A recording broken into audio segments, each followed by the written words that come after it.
Episode 1. The Bridge That Calls Your Name. Deep in the outskirts of Hollow Creek, West Virginia, there's an old bridge hidden among dense, silent woods. Locals call it the Vanishing Bridge. No one remembers when it was built.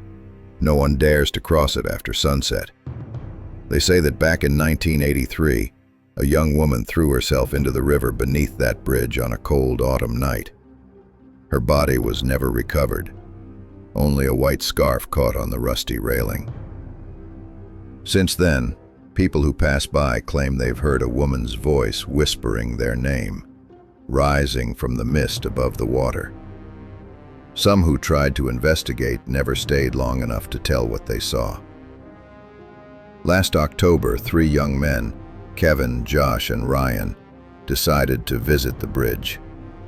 They ran a small YouTube channel about haunted places. Most of their videos were just abandoned houses and empty hospitals. Creepy, but fake. They wanted something real, something terrifying enough to go viral. The Vanishing Bridge sounded perfect. They arrived around 11 p.m. The dirt road leading there was muddy and uneven. The headlights of their car barely cut through the fog. The bridge was covered in moss, the metal railing orange with rust. Below it, the river was pitch black and silent, moving slowly but endlessly deep. The only sounds were the wind and the faint chirping of crickets. Kevin, holding the camera, laughed nervously. "This is it," he said. Josh muttered that the whole thing was stupid, but Ryan was excited. He said that if the rumors were true, if you said someone's name 3 times at midnight and she answered, it would make the perfect video. At exactly midnight, they stood in the middle of the bridge. The air grew heavier, colder. Mist began to rise from the river below. Ryan took a deep breath and called out his own name 3 times, slow and clear. "Ryan, Ryan, Ryan." At first, nothing happened. They waited, listening. Kevin was about to laugh it off when they heard it. A faint voice, distant and hollow, echoing up from beneath the bridge. "Ryan." It wasn't the wind. It wasn't an echo either. It came a few seconds late, wet and trembling, like the sound of a voice trapped underwater. Josh turned to Ryan wide-eyed. "Did you say that?" Ryan shook his head. The voice came again, closer this time, clearer. It was a woman's voice, hoarse and broken, dragging each word like it hurt to speak. Kevin pointed his flashlight toward the far end of the bridge. For just a second he saw something, a figure standing in the fog, a woman, soaked from head to toe, wearing a long white dress. Her hair hung over her face. She stood still, tilting her head slightly, as if listening. Then she was gone, but the voice whispered again, softer, almost tender. "Who will come down with me?" Panic hit them. Kevin yelled for everyone to run. They turned toward the car, their footsteps clanging on the metal bridge. But when they reached the other side, Kevin realized something terrifying. There were only 2 of them. Ryan was gone. They called his name over and over. Then, from beneath the bridge, they heard it. His voice, faint, distorted, as if coming through several feet of cold water. "Kevin, Josh, help me." They shone their lights down toward the river. For a moment, they saw something break the surface, a pale hand, a strand of wet black hair. And then it vanished into the current. They ran without looking back. The next morning, police found their car abandoned near the forest. The headlights were still on, the doors wide open. Kevin and Josh were discovered nearby, wandering aimlessly, in shock. Neither could explain what had happened. Ryan was never found, but they did recover Ryan's phone from the river. The camera was still recording. Investigators never released the footage, but one officer, who later quit, claimed that the final frame showed something impossible. a woman's face floating just beneath the surface, smiling. And right before the video cut off, a voice whispered, "Now it's your turn." Since that night, no one has gone near the bridge. The area's been fenced off, yet people living nearby still swear they hear faint voices rising from the mist when midnight comes. Some say it's the woman calling, others say it's Ryan. And if you ever find yourself near Hollow Creek, if you hear someone call your name from the darkness, don't answer, because the one calling you might not be human anymore. Episode 2, Room 313. There's an old hotel in New Orleans that most people walk past without even noticing. Its windows are boarded up, its sign half fallen, and the paint on the front door is long peeled away. But the locals still remember its name, the Mayfair Inn. It was built in the 1920s, during the height of jazz and luxury, a place for travelers, musicians, and dreamers. Now it stands forgotten, except for one room, Room 313. No one ever stayed there for long. A man named Daniel Foster arrived one stormy night last summer. He was a traveling photographer passing through Louisiana on his way to Texas. When the rain started pouring and his car broke down, he pulled over at the first building with a flickering vacancy sign. That building was the Mayfair Inn. The clerk behind the dusty counter barely looked up as Daniel walked in. His voice was flat, his eyes hidden under the brim of his hat. "There's only one room available," the man said. "Room 313. Daniel hesitated for a second. He'd heard stories about haunted hotels, but at that point he was drenched, exhausted, and just wanted a warm bed. He signed the guest book, took the old brass key, and climbed the creaking staircase to the third floor. The hallway was long and narrow. Every step echoed like a whisper. The carpet had rotted away, revealing wooden boards underneath, warped by time. At the end of the hall, Room 313 waited, the door slightly open, as if expecting him. Inside, everything was coated with dust, an old bed, a cracked mirror on the wall, a table with a single chair. Daniel tossed his wet coat aside, set up his camera gear, and collapsed onto the bed. For a while, the storm outside drowned out every sound. Then he noticed it, the mirror. It stood across from the bed, tall and antique, its surface darkened by age. But what caught his attention wasn't the mirror itself. It was the faint handprint on the glass. A single, pale print, as if someone had pressed their hand against it from the inside. He wiped it with a towel, but the mark didn't fade. It only seemed to sink deeper into the reflection, like it was part of the glass. Daniel laughed it off, convincing himself it was just smudged silvering. He turned off the lamp and tried to sleep. Around 2 a.m., he woke up to a sound, soft tapping, like fingertips on glass. Tap, tap, tap. He sat up, looking around the dark room. The sound was coming from the mirror. He stared at it, heart pounding. The reflection showed the bed, the lamp, the door. Everything was normal, except for one thing. His reflection was sitting up too, but it wasn't moving when he did. Daniel froze. He raised his hand slowly. The reflection didn't follow. It sat perfectly still, eyes wide open, staring straight back at him.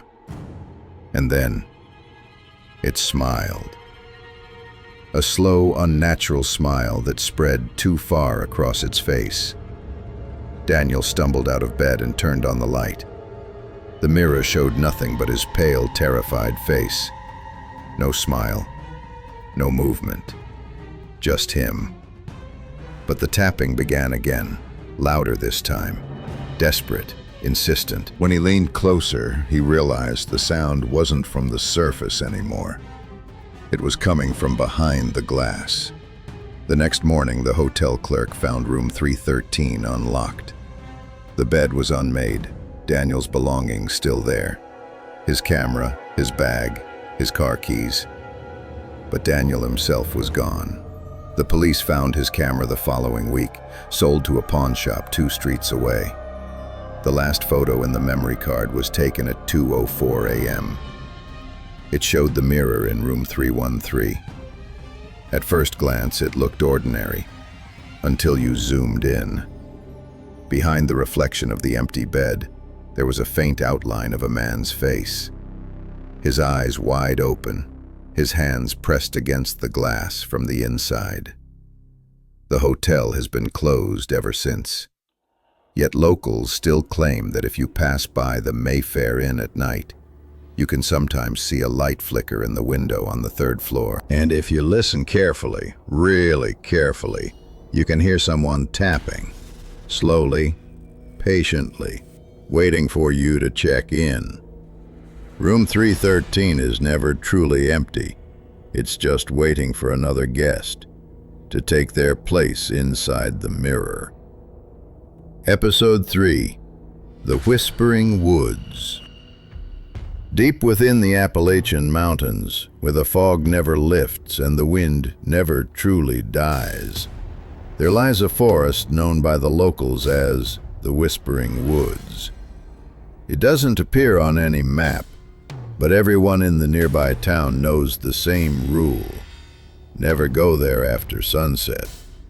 They say that on moonless nights, when the wind slides between the trees, you can hear voices, the whispers of the dead, calling softly through the dark. Those who hear them are never quite the same again. Evelyn Carter, a young anthropology student, came to a small town called Gray Hollow to research American folklore. The townsfolk were friendly until she mentioned the Whispering Woods.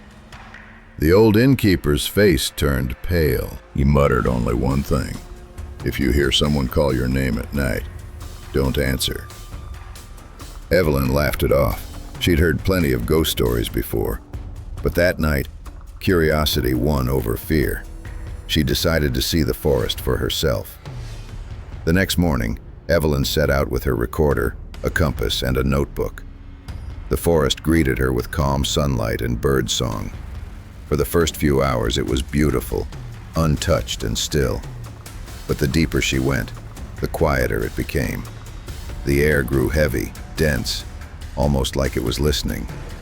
No birds, no wind, just silence, thick and unnatural. She clicked on her recorder. Day 1, 11:45 a.m. Entering approximately 3 miles into the forest. Everything appears normal.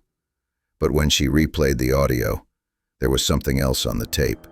A faint whisper, almost buried beneath static. Evelyn. She froze. There was no one around. Only trees, tall, dark, motionless, standing like silent witnesses. When night came, Evelyn built a small campfire and sat beside it, writing in her journal. The forest glowed red in the firelight, branches shifting gently above her. To calm her nerves, she replayed her recordings. This time the whisper was clearer, a woman's voice, soft and broken. Don't. Stay here. Evelyn's skin prickled. Maybe it was interference, she thought, or someone's prank. But then came another sound, footsteps, slow, crunching through leaves, circling her tent. She spun around, shining her flashlight into the dark. Nothing. But when she lowered the beam, she saw them. Bare footprints, small and wet, pressed into the soil, leading directly to her tent and stopping right there. Evelyn didn't sleep that night. When dawn came, she packed up, desperate to leave. But the forest had changed. Her compass spun wildly. The path she'd marked was gone. Every direction looked the same. Every tree looked familiar. It was as if the woods were rearranging themselves, watching her panic. "Hello? Hello?" The echo came back distorted, like someone was mimicking her voice, slowly, deliberately. Evelyn began to run, crashing through the brush. But no matter which way she turned, she always ended up in the same clearing, the same moss-covered rock, the same crooked pine tree, the same silence. That evening, trembling and exhausted, she switched on her recorder again. Her voice cracked as she spoke. "Day 2. I can't find the way out. Something's in this forest. It keeps calling my name." Then from somewhere just beyond the microphone's range, another voice answered. "Evelyn, come back." She swung her flashlight toward the sound. The beam fell on a tree, and there, carved deep into the bark, were words written long ago. "Don't let it hear your fear. It listens." Evelyn stepped back, and then she saw it. A figure standing among the fog. Tall, thin, hair matted and wet, the face hidden in shadow. When she lifted the light higher, it turned toward her, two pale, sightless eyes, and a smile that stretched too wide. The recorder fell. The tape caught only ragged breathing, and then silence. A final gust of wind, and a chorus of whispers rising together. "Stay with us." 3 weeks later, a search party found Evelyn's campsite. Her equipment was still there. The recorder still had power. The final entry stopped at 3:13 a.m. No trace of her body was ever found. When investigators played the last recording, they heard dozens of faint voices, overlapping, fading in and out, all repeating the same phrase: "Evelyn Carter stayed." To this day, no one in Grey Hollow dares to enter the Whispering Woods. But sometimes, on still nights, people swear they can hear a woman's voice drifting from the trees, softly calling a name that isn't theirs, but might be soon. Episode 4. The House on Lake 9. In Ravenshire County, Maine, autumn seems to last forever. The woods burn crimson, the air smells of pine and cold water, and the land is dotted with still, mirror-like lakes. Among them lies one that locals call Lake 9. No one remembers why it's named that. They only know that Lake 9 never freezes, not even in the dead of winter. On its northern shore stands an abandoned wooden house. Locals call it the Marsh House. Its porch sags, its roof leans, and the curtains inside still sway, even though the windows are nailed shut. No one dares to go near it, because they say that if you look into the water in front of that house at midnight, you'll see someone you never wanted to see again. It began in the fall of 1989. A freelance photojournalist named Thomas Reed came to Ravenshire to document abandoned towns across Maine. When he heard the locals mention Marsh House, he was instantly intrigued. The perfect story, he thought. That evening, he rented a small room in town and asked for directions to the lake. The innkeeper's hands froze mid-motion. "You're not going to stay there, are you?" "Just for one night," Thomas said. "I need a few pictures." "If you hear knocking on the glass," the innkeeper whispered, "don't look outside." Thomas chuckled. "Local superstition," he said, and packed his camera, tripod, and flashlight. He reached Lake 9 just as the fog began to settle. The lake was unnervingly still. The surface was so smooth it reflected the rising moon like a sheet of polished metal. The old house crouched by the waterline, crooked and silent, as though it had been waiting for him. Inside, dust coated every surface. The air smelled of mildew and lake water. Faded photographs hung crooked on the walls. Thomas set up his camera and began to shoot. flash after flash lighting up the decay. In one of those flashes, he thought he saw a figure standing at the foot of the staircase. But when the light died, there was nothing there. Just shadows, he told himself. Just the light. Near midnight, Thomas aimed his camera toward the lake. Through the viewfinder, he saw the house's reflection ripple faintly, and then change. The reflection wasn't of the ruined marsh house at all. It showed a different house, brighter, newer, and someone standing in its window. Thomas lowered the camera and stared at the lake itself. Nothing.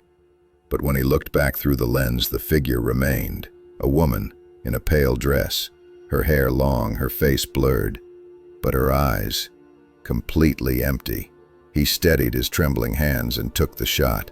The flash went off, and behind him came a soft, deliberate sound. 3 knocks on the window. Knock, knock, knock. He spun around. No one. But on the glass, glistening in the moonlight, was a wet handprint, as if someone had pressed their hand there from the outside, still dripping lake water. The next morning, townsfolk found Thomas's car parked at the edge of the woods. The keys were still inside. There was no sign of him. After 3 days of searching, rescuers found his camera floating near the shore. The film inside was intact. When they developed the photos, most showed what he'd described: the house, the lake, the fog, until the very last picture. The reflection in the water was different. The woman was gone. In her place stood a man, drenched, eyes wide open, face pale. He was wearing Thomas's clothes. His hand was pressed flat against the lens, as if he were trapped inside the photograph itself. Since that night, no one goes near Lake 9. But sometimes, under a full moon, the water stirs ever so slightly, and those brave or foolish enough to look say they see a reflection that isn't their own. They say Lake 9 doesn't mirror the present. It mirrors what's stuck between worlds. The lost, the drowned, the ones who looked too long. And if you keep watching, your reflection might just start watching back. Episode 5, Station 103.6. There's a small town in Wyoming called Cold Hollow. Population 3,000. It's the kind of place where nothing really happens, where everyone knows each other, and nights are so quiet that you can hear the wind scrape across the empty gas stations. But there's one thing that sets Cold Hollow apart: a radio signal, a frequency that only appears after midnight. Locals call it Station 103.6. No one runs it, no one advertises it. And yet, every few nights, if you turn the dial just right, you'll hear it. The faint crackle of static, followed by a voice. A woman's voice, soft, calm, like she's sitting right beside you in the dark. Good evening, listeners. You're tuned to 103.6 FM. Tonight's story is for the lonely ones, the ones who can't sleep. The first known recording of Station 103.6 came from a trucker named Harold in 1997. He was driving through Cold Hollow around 2:30 a.m. when his usual station went silent. He started turning the knob until he caught the strange broadcast. A woman was speaking gently, telling a story about a man who had lost his wife in a car accident. Her voice was warm, but something about it made his stomach twist, because the story she told, every detail of it, was his story. She described the crash, the road, even the broken photograph he kept in his glove compartment. Harold pulled over, trembling. "Who is this?" he shouted into the radio. "How do you know that?" But the woman didn't respond. She just kept talking and ended the story with the words, "He's listening right now, isn't he?" Then static. After that night, Harold stopped driving through Cold Hollow altogether, but word of the strange signal spread. More people tuned in, and the stories got worse. A college student claimed he heard an episode that described his dorm room in perfect detail. A mother said the voice spoke about her missing daughter before the police had even announced the disappearance. Every story on 103.6 seemed to come true after it aired. Or maybe, they said, the broadcast wasn't predicting the future, it was creating it. In 2004, an amateur radio enthusiast named Dean Myers decided to investigate. He built a signal tracker, determined to find the source of 103.6. After 2 months of sleepless nights, he finally triangulated the signal.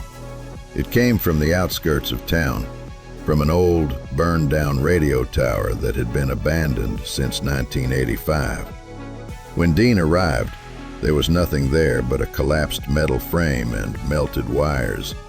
But the air, it buzzed like static, like the sound right before a voice begins to speak. He set up his portable recorder and tuned to 103.6. The broadcast came through immediately. "Welcome back, Dean," the woman said. "You've been looking for me." His breath caught in his throat. He never gave his name. No one knew he was there. "Do you want to hear your story now?" she whispered. Dean turned to leave, but from the dark shell of the tower he saw a faint light flicker, like an old studio lamp turning on after decades of sleep. The broadcast ended with a soft hum. Dean's recorder captured only static. He was never seen again. Since then, 103.6 still appears once every few months. No pattern, no origin. Just the same calm voice whispering stories that no one should know. People say the voice belongs to Marjorie Lane, a radio host who died in that tower fire in 1985. She was famous for her late-night show, Voices of the Heart. They say she burned alive while still on air, and her final words before the flames took her were, "The story never ends." Now, sometimes, when the wind is right and the night is quiet, you can still hear her. Good evening, listeners. You're tuned to 103.6 FM, and tonight's story is about you. Then, the sound of static. And if you listen closely, beneath the noise, you might hear your own name fading in and out, as though someone or something is still trying to tell your story. Episode 6, The Mirror House. In the northern woods of Oregon, there's an isolated mansion people call the Mirror House. No one remembers who built it. All they know is that the house is covered in hundreds of mirrors.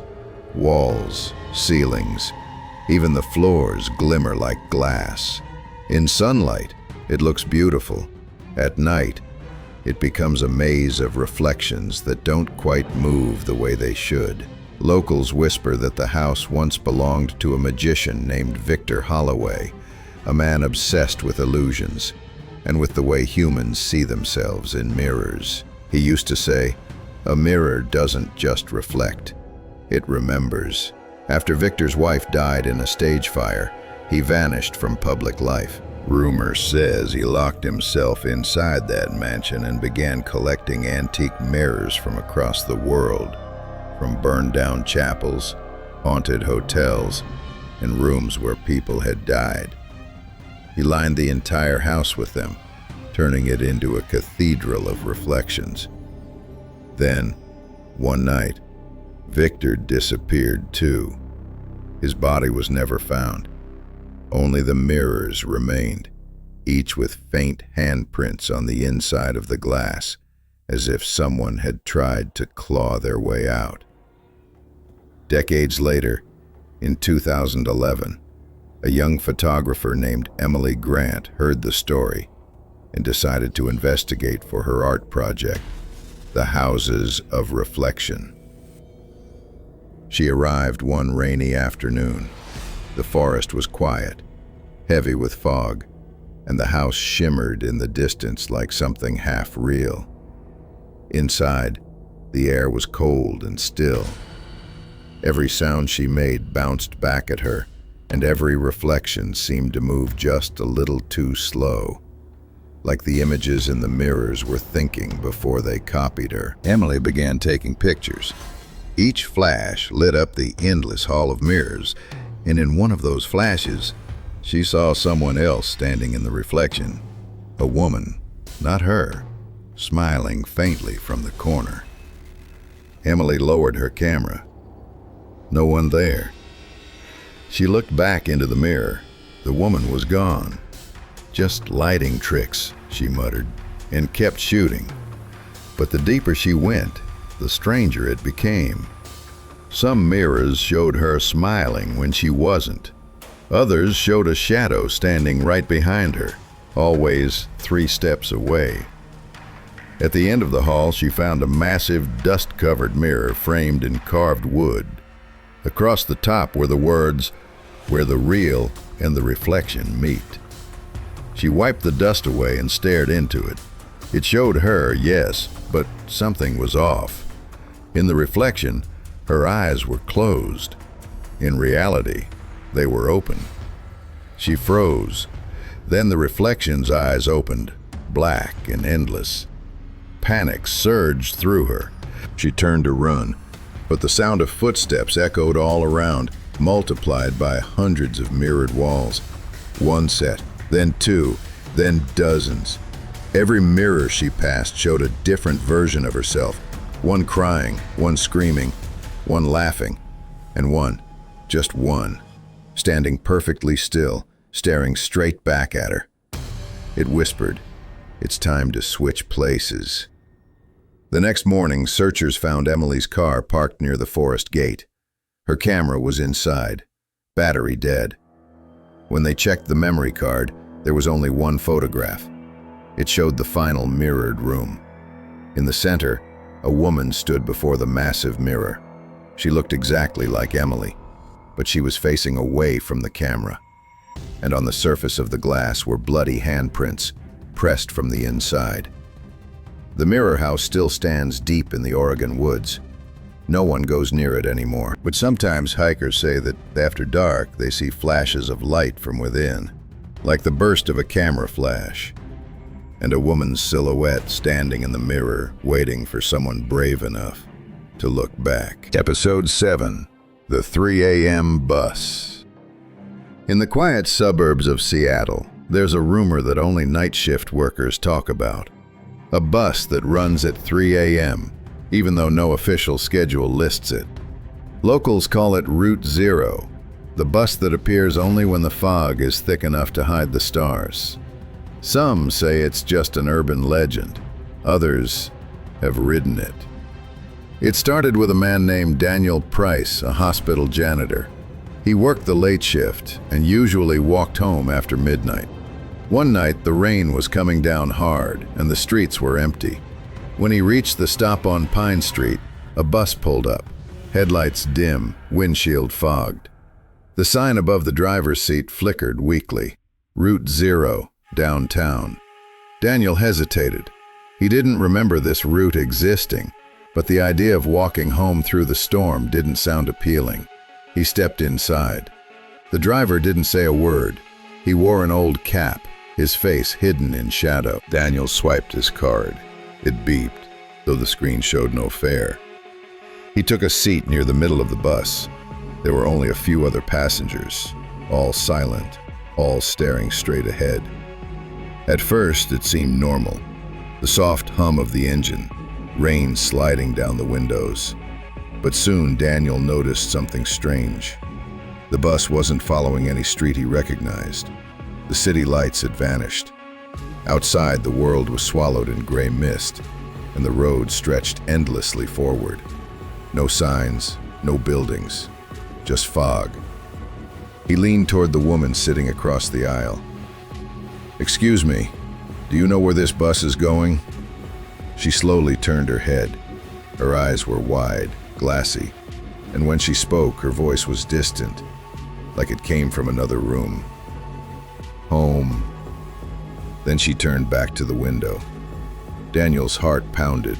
He looked around. Every passenger's face looked off, their skin too pale, their lips colorless, and in the reflection of the window, None of them were breathing. He stood up, panicked. "Hey, stop the bus!" The driver didn't respond.